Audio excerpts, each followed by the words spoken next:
No one left behind. We are coming for you, right? Like under my watch, there will be no one sitting at a table alone. There will be no one excluded. No one will be left behind. And that also spills into communication, connection, collaboration. I'm making sure that everybody is part of the story. Some people would like to be left behind. Some people would like to sit at the table alone. And thank you for the invitation, but no thank you right now. And I've had to learn with my includer to say, you are always going to be invited. It's just how I roll, but there's never an obligation.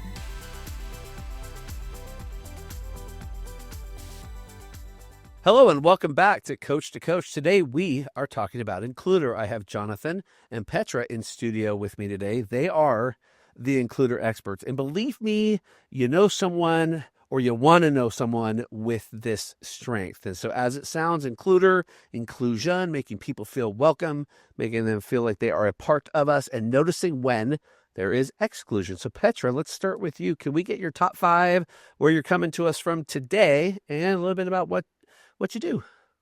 Absolutely. I'm so excited to be here today with my fellow includer. I'm like kind of nervous. Like, what am I going to hear today? So I'm coming to you from Arizona. I'm known as the Strengths Strategist. I'm a keynote speaker, coach, and consultant, and came across Clifton Strengths. It was actually a hiring tool at my last corporate job. And then I started going out and doing work for my mentor. Shout out to John Gordon, best-selling author. And when I was going out and doing that work, people would come up to me with very specific people dynamics.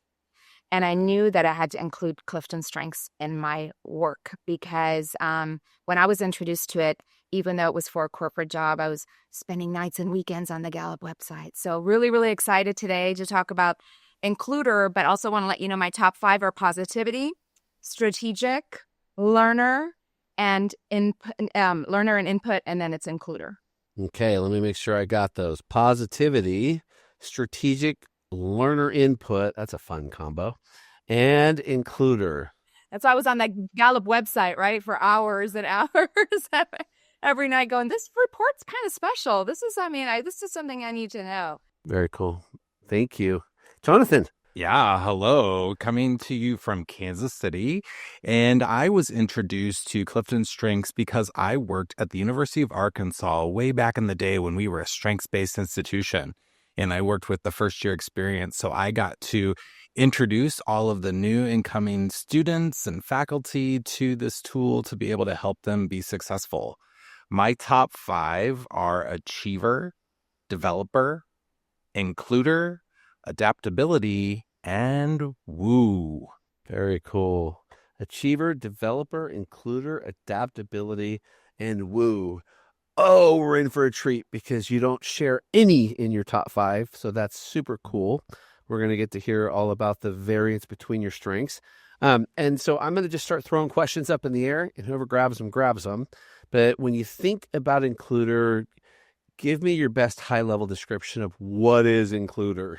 What is includer and why is it so cool? Why is this such a great strength that we want to know people with this one? I think that it's about bringing people together.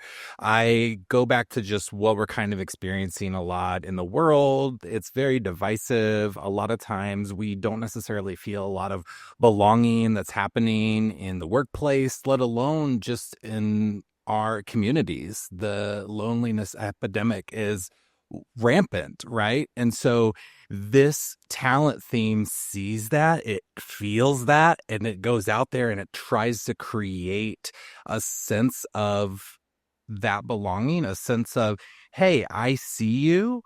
You're out there on the sidelines. Come here. Let's bring it in. Let's huddle up. Let's create that community. Exactly. Yeah. Come together. I couldn't have said it better, Jonathan. I was about to say, no one left behind.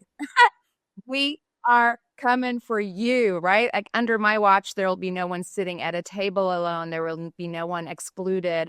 No one will be left behind. And that also spills into communication, connection, collaboration, making sure that everybody is part of the story. Yeah, exactly. You two are killing sound bites today.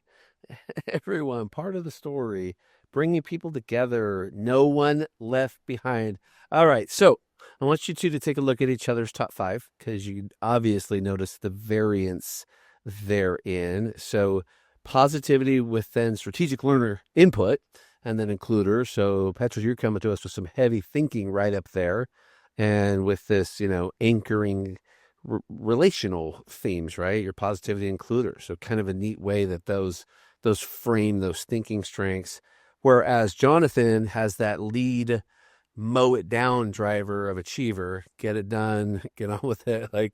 So when he's not getting all the things done, he's developing, including adapting, and he's wooing you in the process. So really good diversity here of strengths and a really interesting way that you both may go at includer differently. And so, Petra, when you look at Jonathan's, where do you want to start? What do you want to ask him about first relative to his includer and the rest of his top 5? I'll share with you too the rest. So, you were curious about what are those dominant themes that kind of go into play as well. So my number 6 is learner, then it's positivity, consistency, restorative, and empathy. So there's a couple more of those relationship building ones that I typically feel that I fall on. So I don't want to steal your thunder, but I do have something I want to talk about specifically when it comes with woo and includer.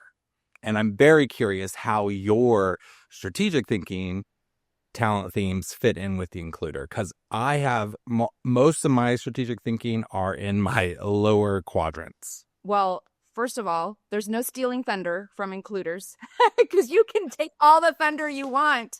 I love it, right? I'm waiting to learn from you and always love learning from both of you. But it's interesting when you said, learner and positivity, because you are so right, Jonathan. We are more than our top 5. So I remember taking this assessment, right, as a hiring tool and getting to the organization. They hired me, yay. And getting there, and they said, we're so surprised. We thought you'd have woo. And I thought, well, what is this woo stuff, right?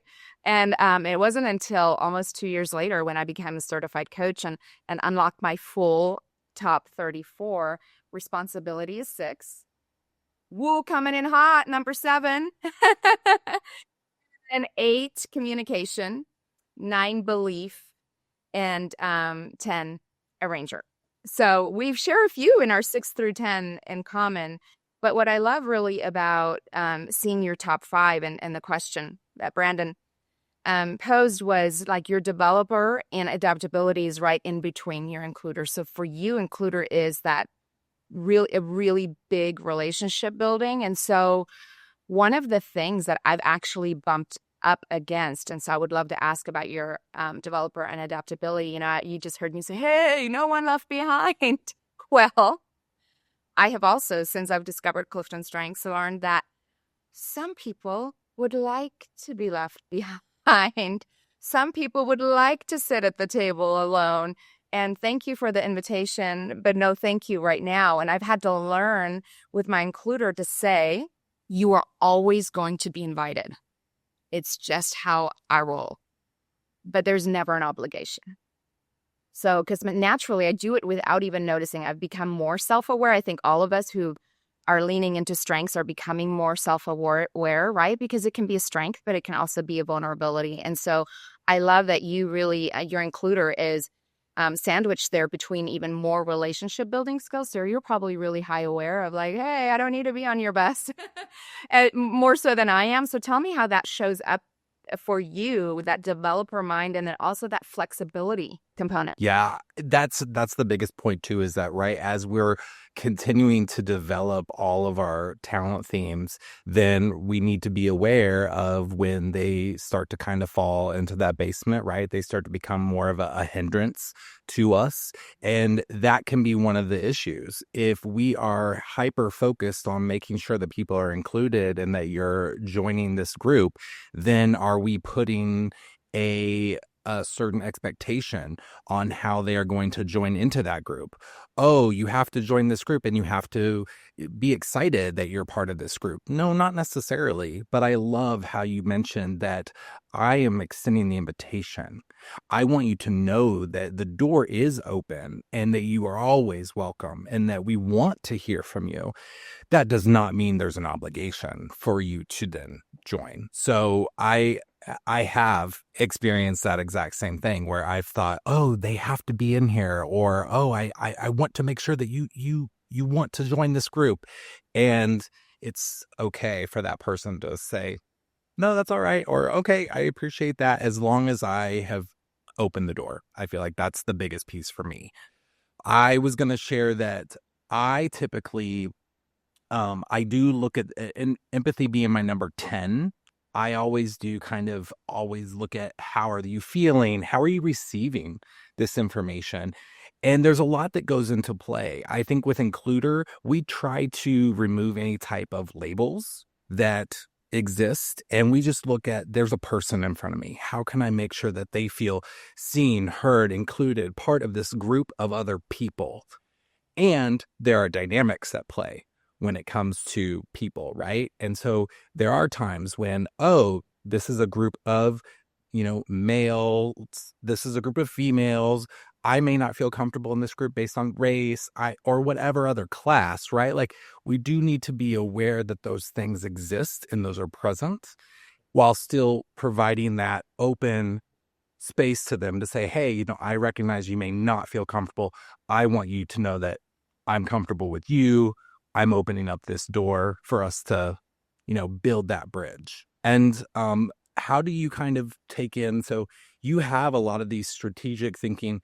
So for me, with my woo, with me for my talent themes and the relationship building, I'm just coming in and having these conversations, and my woo's part of that too. I'm excited, but I don't necessarily have this strategic mindset of ensuring that I am checking in and making sure that no group is excluded. Do you kind of have that with yours? Like, do you almost have this checklist, or do you have this way of seeing a pattern?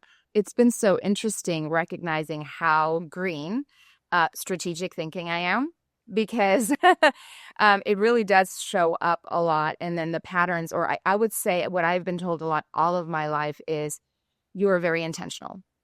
You're very intentional, especially about relationships. So I have a practice in the morning. I start my mornings just with faith-based practice of meeting with the Lord. And I will literally say, who do you want me to connect with today? Who are we including in the day, right? Basically. And he will show me. And it's amazing how then somebody will say, how did you know? And I'm like, I asked.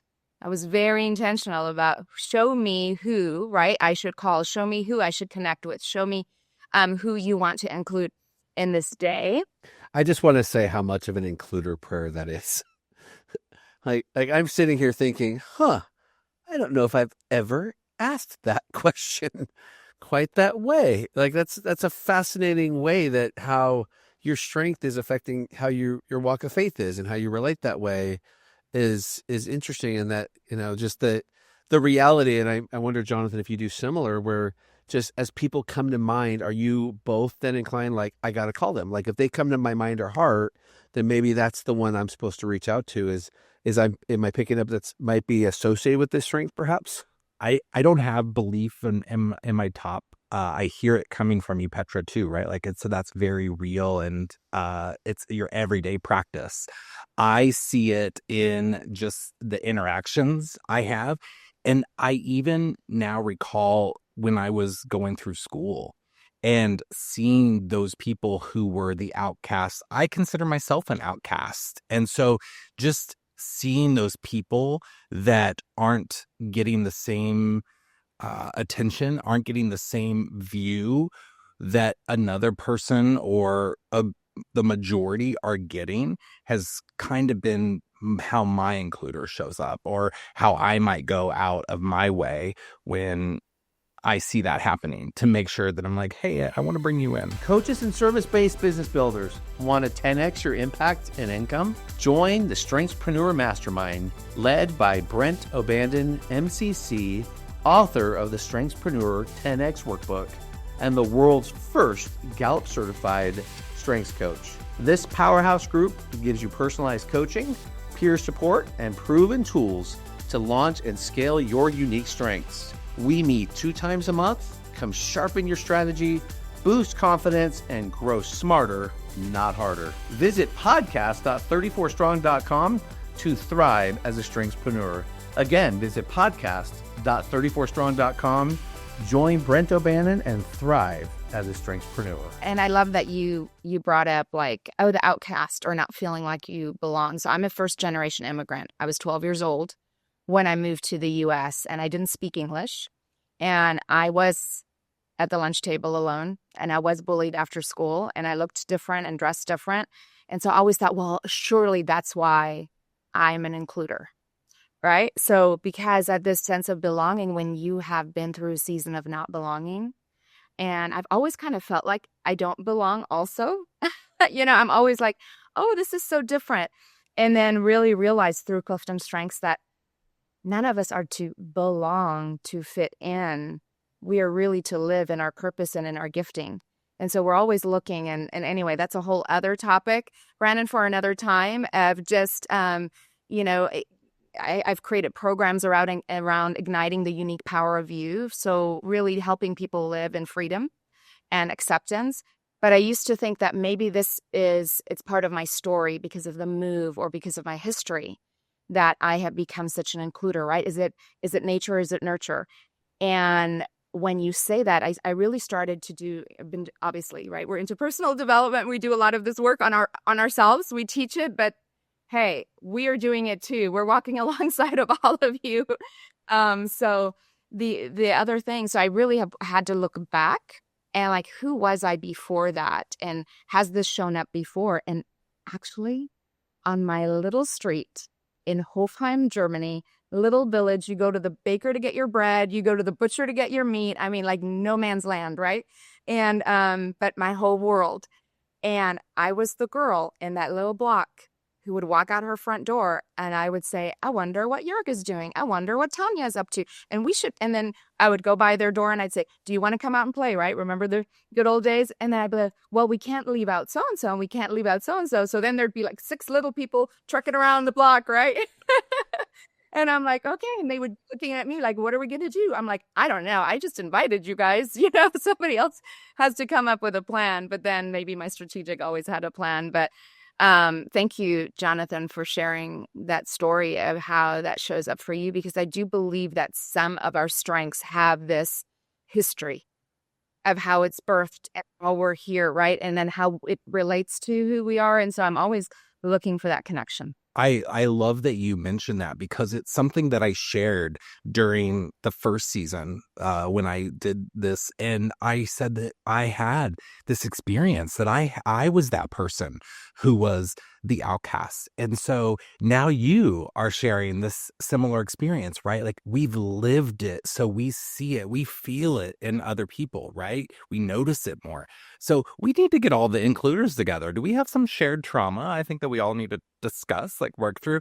But, it's funny because I was going to bring up how, because of my woo, right? Like with includers, we like to bring everybody in. We want to make sure that they see, like, are heard. But the way that my woo and includer work together is that some people with woo and other talent themes may go into a room and they'll work that room and they'll talk to everybody and they'll break the ice with everybody. On what topic? I don't know, right? They'll try to find it.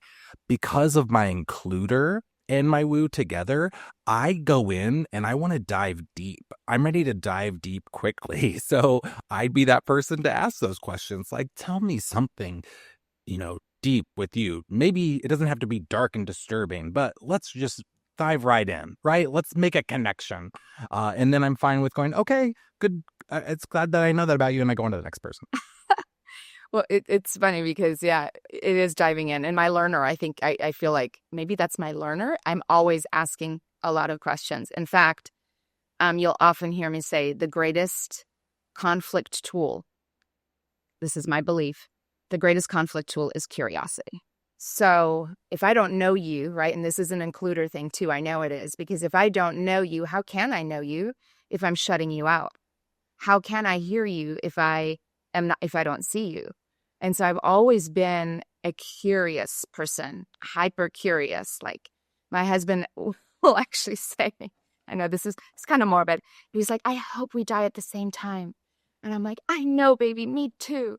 He's like, because I want to hear all the questions you're going to ask when you get there. And I'm like, oh, I'm hoping I'm not going to have any more questions. And I've often said, gosh, if I were to write a book, it would be all about the stories I've collected in my heart. Just stories of other people and what they've been through. And I think that's probably a strong includer strength as well. Like you and I really want to get to know people. And also, I think, don't you think, here's another includer thing I do. I think the reason, and maybe this isn't this way for you, but I would love to know, is the reason I am so curious is because I'm looking at how can I connect you? Who can I introduce you to? Who can I include you with further, right? Like, how can we widen this circle? Is that something that you do too? It is. I always attributed it back to my woo, but maybe it's been the includer that has been the one showing up and the one that's really making those connections and wanting to dive deep and not only embrace them but put them into the other groups that I know exist so that they don't feel that loneliness. And I know that when I meet all of these different people, you said the stories, right? I think because we aren't afraid to just have some very weird, I mean, there's no other word to describe it, but sometimes people are just weird and that's okay. But other people wouldn't necessarily allow enough space and time to allow that person to just fully share their weirdness, but we do. And we now have an interesting story and we aren't those judgers of that. We just go, okay, they're very interesting. They've had a unique life or whatever. They have 13 cats that live with them in a studio apartment. I wouldn't necessarily do that, but they do, and I'm happy for them because they're happy. Yeah, that's true. That is definitely one of the things, the free judgment zone. Like, and so it also could be, right, as a basement or a hindrance, because I have often been told, you love everyone. Oh my gosh, like you're just, and then I really thought about that. I'm like, I really do. Like, where some people are like, I don't trust anyone until I get to know them. And I'm like, oh, I have to get to know them first and then decide. So I trust everyone until I get to know you. So it's the opposite where some people, I remember I had a former boss and she was a little standoffish at the beginning and not warm and fuzzy, which is what I say. I like my people warm and fuzzy. And, and so she wasn't at the beginning, which was fine. But later on, it came out in conversation. She said, Petra, it takes me a long time to trust people because of XYZ, right, experiences. And I thought, oh, wow, I can understand that. But for me, it's like right away you're in, I trust you. And then I'm like, oh, nope. And then I start to maybe back off. So it's the opposite, right? So anyway, I think that's interesting. Is it like that for you? Like where we can trust people too easily? This is a therapy session, Brenda. Well, we all have it. Every strength needs therapy. We all have it. As you're both talking, I'm very curious about something. Given we bring people together, no one left behind. We're inviting people to be part of the story, and the way that you both are expressing your life experiences that may have influenced and affected your includer, or may have been part of how you traverse those challenges with includer, however that came for you. But how do you respond or react when exclusion is happening? What do you do when you're in that space as an includer and it's present, you know it's happening, whether it's being done subtle or overt, how do you respond? What are some ways that an includer can show up in this space like that? Well, I have harmony in my bottom 5, so I talk about it. And communication in my top 10. So I go, hey, what's going on? I just will get curious. So you'll play the learner. You'll like hey, I'm wondering what's going on here. I know what I'm picking up. Yeah, but I really am wondering. It's not just like a trick or a thing. I'm really like, I'm curious. Like, what is it about this exclusivity, or what is it about this? And I'll ask, is this needed? Because I have also been, right, the more the merrier, invited people in that shouldn't be part of a meeting or shouldn't be part of this because everybody's value. So from a work perspective, right, that has also been, my strategy, right, is to include everyone, or I want to learn from everyone. I want input from everyone. And then it hasn't always then. We have too many cooks in the kitchen. I'm like, what's going on, right? Or my family's like, why are we never just the 4 of us? I thought we were going to the tree lighting, just us. I'm like, oh, well, so I've had to learn also. And so I really do, when I see that, I get curious. So I just raise my voice and I ask, or I do something about it, or I ask if something needs to be done about that. So I think that's where the curiosity comes in. Sometimes we are doing this for X amount of reason. And if it's something that I can get behind, I mean, I can see value in that now, where maybe before, when I didn't know some of those vulnerabilities, before strengths, I would be offended. But now I've learned, like, ask. So the other thing too that I do now, and then Jonathan, I want to hear what you have to say. But one of the big things I do now is I travel a lot for work. And so when I go to a city where I know other people, I used to just say, hey, I'm coming to town and I've invited X, Y, and Z, and here's the dinner reservations. I can't wait to see all of you. And then when I started doing this work, I started to get curious and ask, hey, friend, I'm coming in town. I know about 3 or 4 other people in your city. So, hey, Jonathan, I know about 3 or 4 other people in Kansas City, which I do, and I can't wait for you to meet them, did you want us to just spend some time just one-on-one, or would you rather have a group dinner?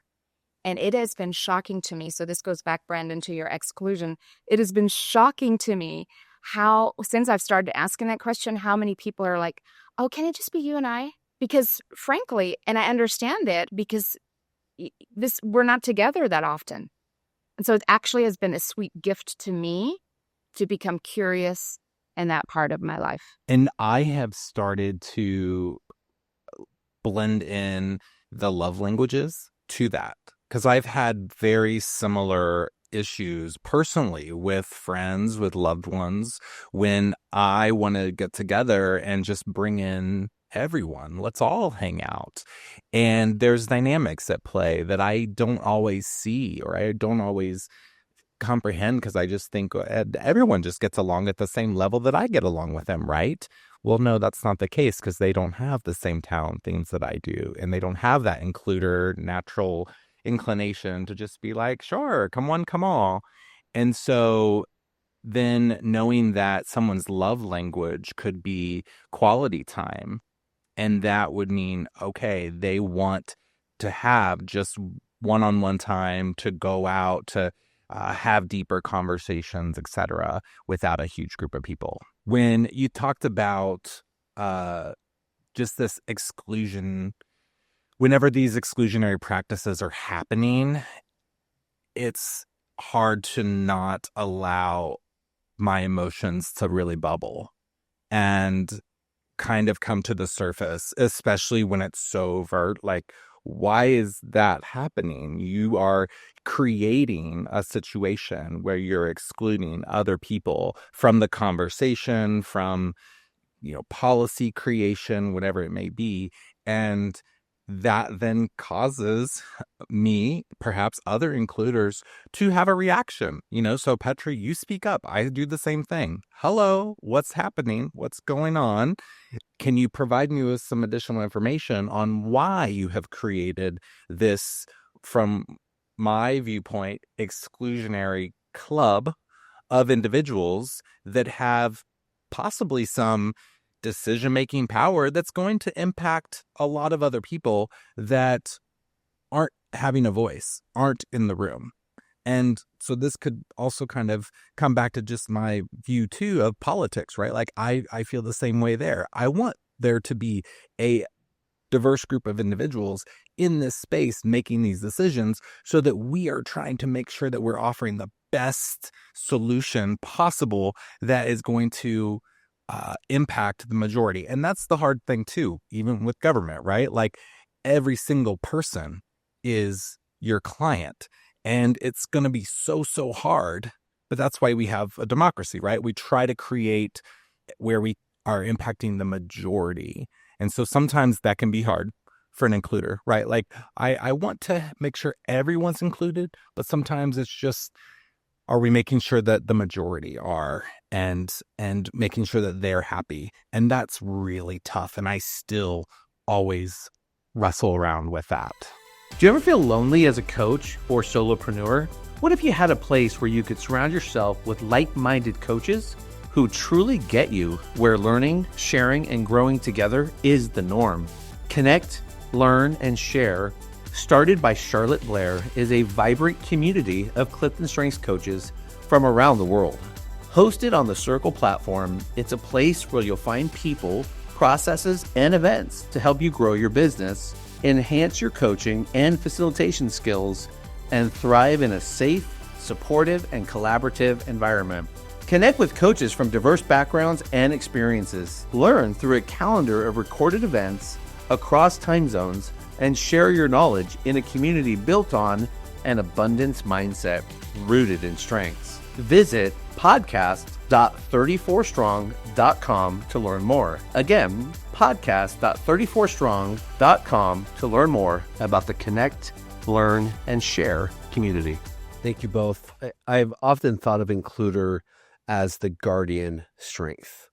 So the one who is aware of others left out, but that will defend those that are left out, that will defend the one being bullied, that will stand up for their rights. And so I think in some ways, includer can have this softer reputation to it. You're really accommodating, inviting, hospitable, all great things, but maybe not as firm. And I've actually seen it very opposite to that. I've actually seen includer with quite an edge to it, quite a bite, quite a strength to it, because it cannot stand for injustice. It won't, especially when it's, oppressive and people are treated. And so I've noticed there's a lot of passion from includers that can come through when they're experiencing themselves or others. And so representing groups that are feeling that way. And so I'm curious if that resonates for you two in terms of how the strength can show up. Well, it's interesting, right? Because when we were talking about exclusion, Jonathan said, "Oh, my feelings bubble up."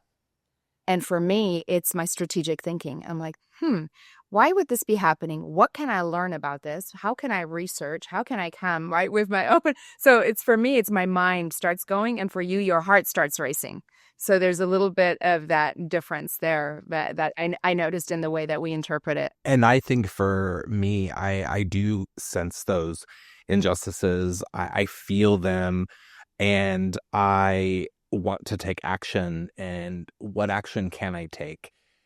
I was recently giving a talk about conflict. And if you've had I was talking about a situation where I did have conflict, and, it's okay, right? It's inevitable. We all deal with it and we get through it. It's how we handle the conflict and what we do in our emotions. Well, in this experience, I was actually standing up for a colleague of mine. So I saw a colleague get mistreated, and I didn't feel that the treatment was warranted that they received. So then I take it upon myself to fix the situation, and I go and I yell at the individual who's causing the mistreatment. That didn't go over so well, if you can imagine, right? But again, it was that I was sensing this and couldn't stand for it again, right? The emotions just start bubbling up and taking over. Now, I was much younger at the time. This was like 6 months ago or something. So I'm way over it now. You're so mature now.